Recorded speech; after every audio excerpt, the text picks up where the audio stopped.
Who's left running Iran? Much of the top leadership has been assassinated, but the country is still fighting. How's it been able to withstand such blows, and can the Iranian government survive this war? This is Inside Story.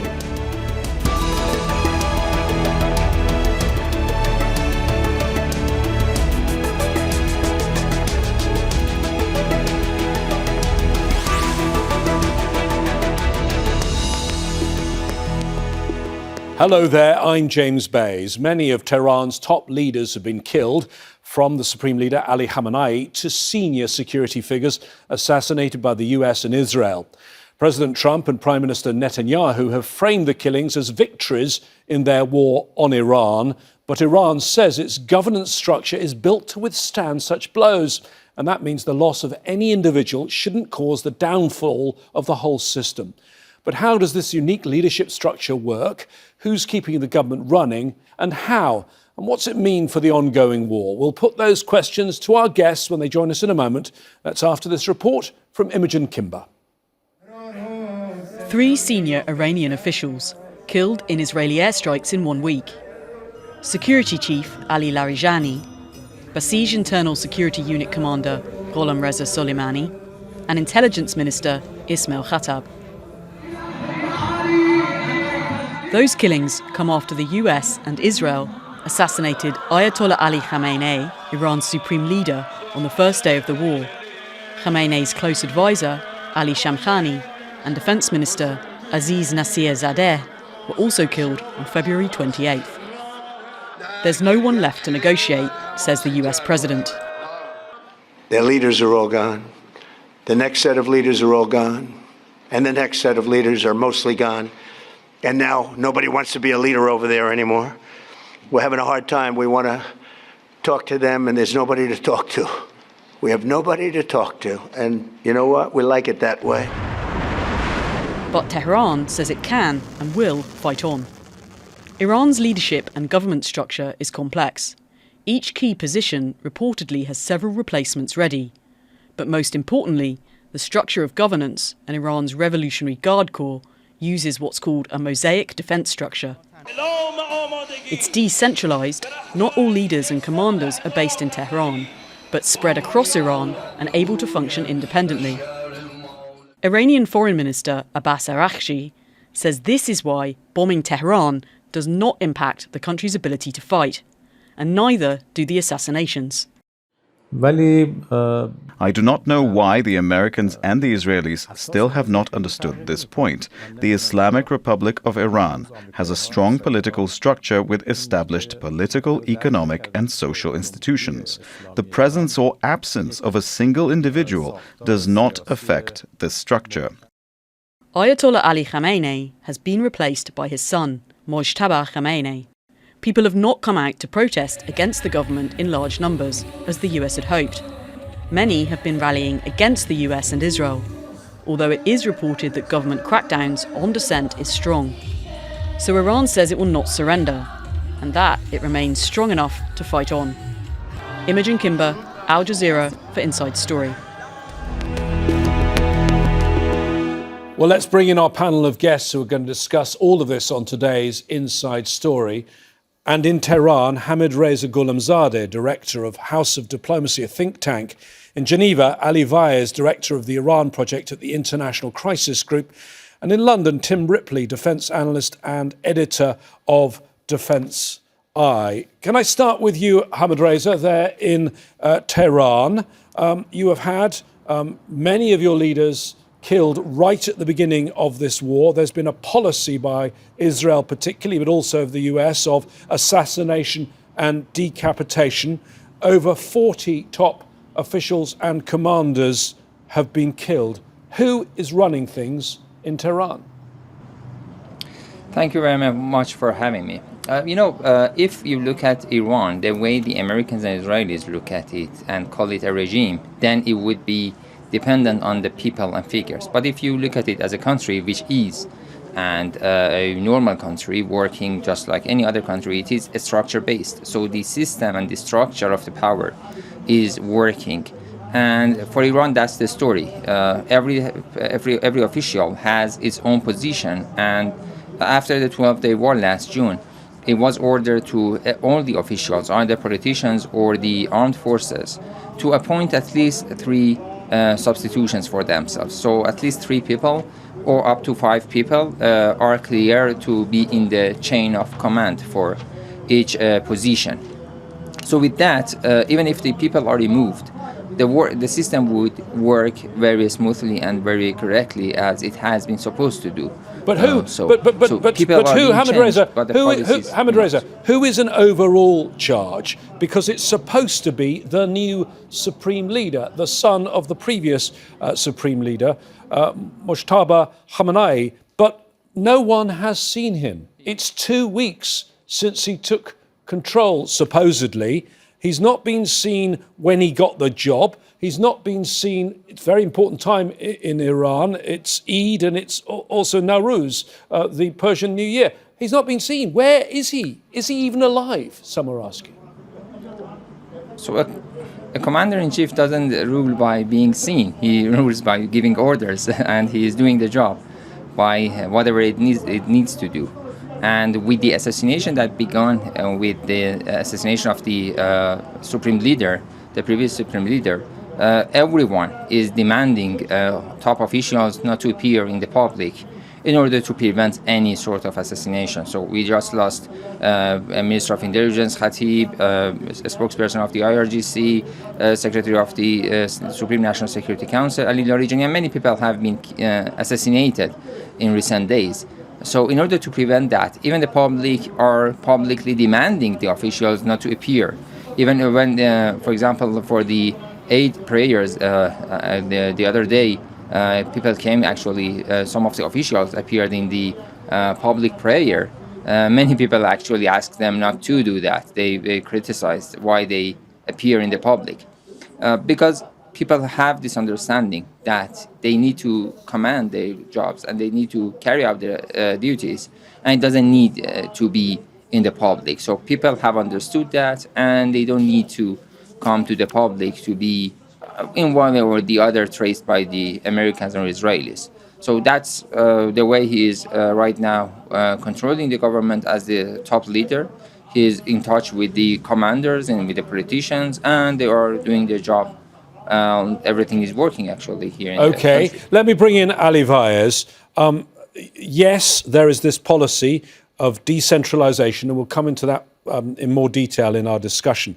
But for any country to lose this number of leaders, to lose the Supreme Leader who'd been in charge for so long, and some might say Ali Larijani, who obviously was not the Supreme Leader, but a very important security official, in some ways, in terms of the organisation of the country, was perhaps more important. Well, James, this just shows you how resilient the Islamic Republic is. It is a regime that is very entrenched and is also very deeply benched. I think one problem that US and Israel have is that they end up believing their own rhetoric that they're dealing with a foreign terrorist organization here, whereas in fact, this is a state. And it has layers and layers of people who can step in and take over positions. Now, when it gets to the Supreme Leader, I am of the view that Ayatollah Ali Khamenei, the Supreme Leader who was assassinated, was the last Supreme Leader of Iran. His son, even if he is alive, owes everything he has, his position, to the Revolutionary Guards. If this system survives, if the country survives this war, it will be thanks to the Revolutionary Guards, and so they would be at the pinnacle of power, and they are the ones who are calling the shots. Do you think, now, Ali? before, Do you think, Ali, it's possible that he's not alive? Do you think that that is a gambit that could be played by this government? There's no way the Israelis and the US can target a man who's not actually alive, of course. We can't rule anything out because there hasn't been any sign of life. We have seen 2 statements from him read by somebody else, but we have not seen any image or any audio that indicates that he is indeed alive. I understand that for security reasons, he should probably not take any risks, but again, we don't have any evidence to point to the contrary. The final point I'll make is that people like Ali Larijani, the National Security Advisor who was killed just a few days ago, were really stepping in to fill the vacuum and run the country. And that power, I think, has now gravitated towards the Speaker of Parliament, Mohammad Bagher Qalibaf, who's also a former commander of the Revolutionary Guards. And if even he is eliminated, I'm sure that there will be other people who would be able to step in and prevent the system from imploding. Tim, we heard Hamid Reza say he doesn't need to appear in order to run things from behind the scenes. But normally you'd expect in a country that is facing the challenges and the bombardment that Iran is facing, a leader to appear, or his voice at least to appear, to rally the people at such a difficult time, would you not?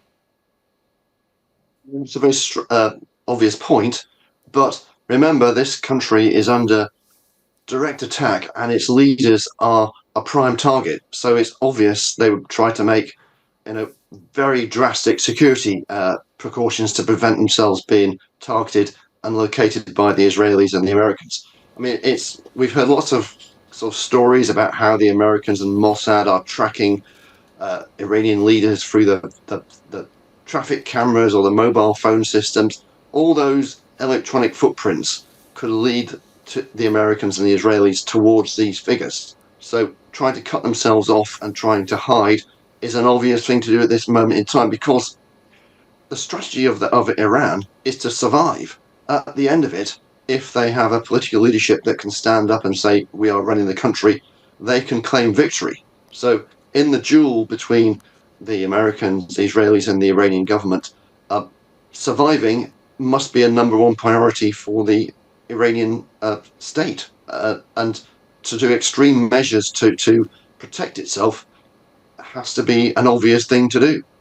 Hamid Reza, clearly the intelligence in Iran was compromised for them to be able to target so many leaders. But do you think going forward, as the commands transfer to a different level, it's going to be harder for the CIA and Mossad? They clearly had built up a good intelligence picture on the leaders, but as it transfers to the second in command or the third in command, might be much harder for them then. As it moves on forward, it would be more difficult for the Americans and Israelis to target the officials. The security and the considerations would be stronger here in Iran. And on the other side, they are the figures are more unknown to the Americans, so they cannot easily find out who is replacing who and who is doing the things. And it would be more difficult to find out about them and then find intelligence and then target them. So every layer that we go on, it would be more difficult for them, and it would be better for Iran. That's why one of the reasons that it is said that time is in favor of Iran, and as we go on in time, it would be better for Iran and more damaging to the Israelis and the Americans, because they have lost, they have already actually run out of bank of targets. They have run out of bank of officials as targets. And then it would be just going to destroy the infrastructure or the civilians and houses to be attacked. Actually, for the past couple of days, everything that has been attacked in Tehran were residential buildings, just people who are retired people. At least 2 or 3 people I know were just retired people without any connection to the IRGC, to the military, to the government. No, nothing. So they're just killing civilians in order to make people frightened. That's all that the Americans are doing right now. And if they go, as President Trump has threatened, to go for the infrastructure, then it would be something like what happened in South Pars and in Qatar in the attacks about the oil infrastructure. So when we are moving on, when the time passes, it would be more difficult for them and easier actually for the Iranian side to make better targets in the fight. Tim, I mean, if we look at what President Trump said, and I know when you look at his aims and what he wanted to do with this war, some of it's very contradictory, and he said so much. But one of the things he said was he wanted a Venezuela model, that perhaps he could get someone who could take over the country with all of its structures intact. He wanted an Iranian version of the Venezuelan Vice President Delcy Rodriguez. they've made that impossible, have they not, with this continual tactic of assassinating leaders? President Trump has famously said, we're running out of people to talk to. I mean, that's one of his quotes that he's come out with. I bow to the expertise of my two colleagues here on Iranian politics, but I would sort of imagine that Iran has a deeper, and its leadership has a deeper ideological motivation than the Venezuelans or other countries where Trump has intervened in the past.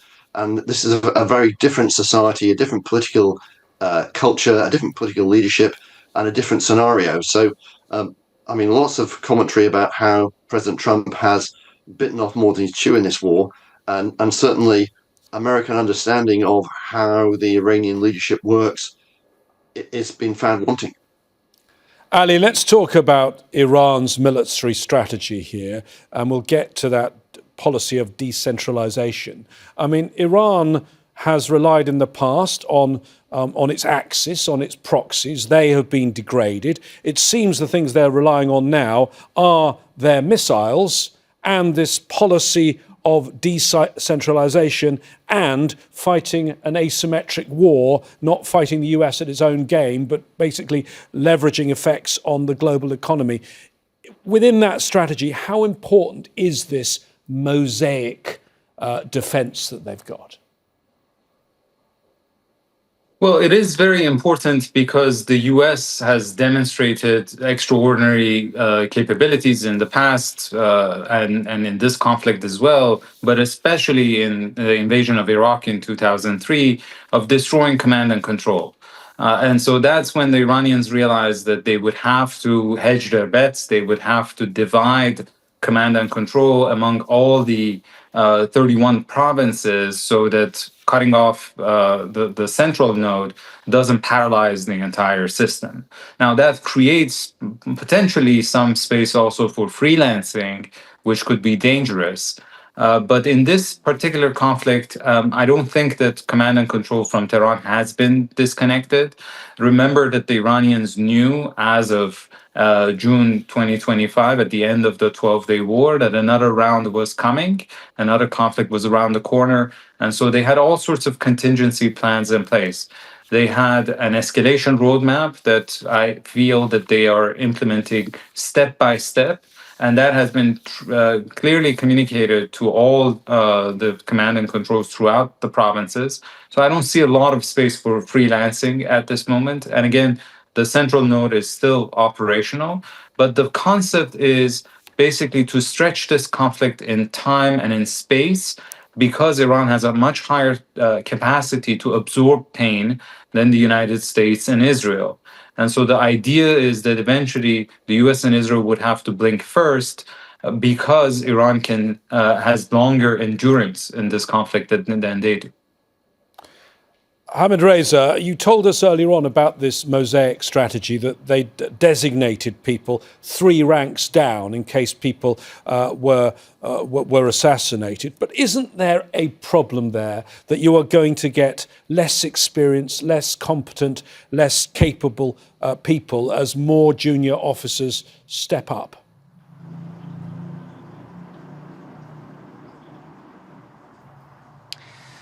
To some extent, you can say that, but there is one point. Either you can take it positive or negative. But many of the officials and commanders who have been killed so far have been in power for decades. This means that they have been very experienced, but it means that they have been conservative as well. And many people, many younger generations, have been along with them throughout these decades. So they have been trained and they have been informed by what they were doing, and they are familiar with the decisions, and they are younger and actually less conservative compared to those people who are replacing them. So to some extent, yes. To some extent, no. It would be actually better for them to be with more ideas about what to do, with more solutions and with more options on the table. And with, we can say, more courage, maybe we can say, or let's say more adventurous thinking in their command. I don't think, and we are not seeing for the past 3 weeks, that this loss has made Iran weaker compared to the past. And actually, what we are seeing as we are going on, we are seeing stronger and more courageous activities from the armed forces. Ali, I mean, you said to us you believe for now there is still some central control, but the plan is, if they have to, delegating everything to 31 different units, full service units that can fight. Isn't there also a problem there for all of us that then there could be knee-jerk reactions, there are no checks built in? You could say escalation is built into such a system. Absolutely, but that's also the point, that the more the US and Israel manage to remove experienced, more pragmatic, on relative terms, leaders, the higher the risk will be that there will be even more conflagration and more disasters around the region. We knew that Ayatollah Khamenei and Ali Larijani and people like them were cautious and to a degree even restrained in the way that they were behaving. In a way, one could say that they had become predictable. Now you have a younger generation, less experienced, more hardline, I would say, who are willing to take bigger risks. And that's also part of the point, that if the US and Israel want to continue this war, they would end up in a situation that is even more unpredictable. That is by design and not by improvisation. Iranians concluded that Trump's madman strategy could only be countered with a madman strategy of Iran's own making. And this is why the more power fragments and the more it is in the hands of inexperienced people, the more Iran is going to act like a madman. Tim, as someone who's covered numerous conflicts around the world and studied them, what are the dangers of this multi-layered security system with overlapping forces? I mean, is there a danger that things get more chaotic, there's no central chain of command, potentially different allegiances? They could turn on each other. This could be a recipe for civil disorder or eventually civil war. Well, it's obviously what the Americans want, and that's how they're trying to drive wedges in the Iranian elite and the Iranian government. But it also is a strength, because this is turning into a war of attrition, with both sides trying to hit the other's weaknesses.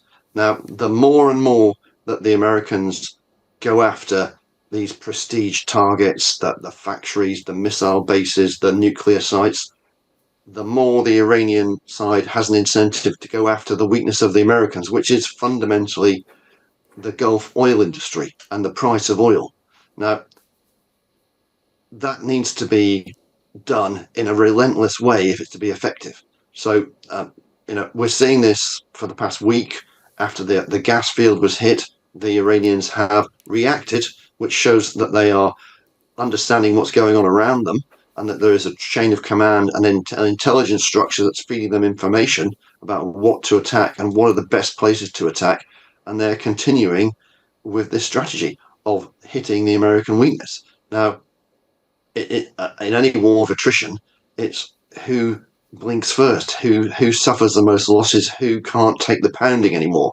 Now, the Americans and the Israelis they also have an issue of divergence of objectives. The Israelis, as we've talked about before, want to cause as much damage to the Iranian state, the Iranian military, as possible. The Americans obviously don't want that to go as far as undermining the global economy. So, the potential for this thing going out of control are enormous, not just within Iran, but on the US-Israeli side. So the more this thing goes on, the more danger there is. But that is an inherent problem with the conflict, not just the Iranian command and control structure.